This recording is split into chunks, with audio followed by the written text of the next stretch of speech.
ISPE Singapore is always a point where people come here and have connections. So communication is the important message that ISPE Singapore can deliver every year.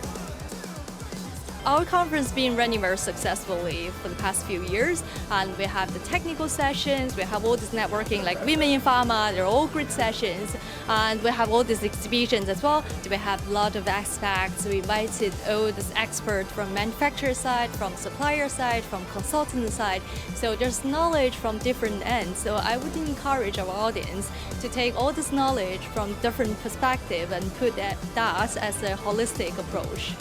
I'm pretty excited that a group of people getting together talking about technical aspects and how can we improve on quality, how can we even better, more efficient in producing better quality drugs. I think that's a really needed and necessary event. Being exposed to people from all over the industry and learning about their experiences from within Asia.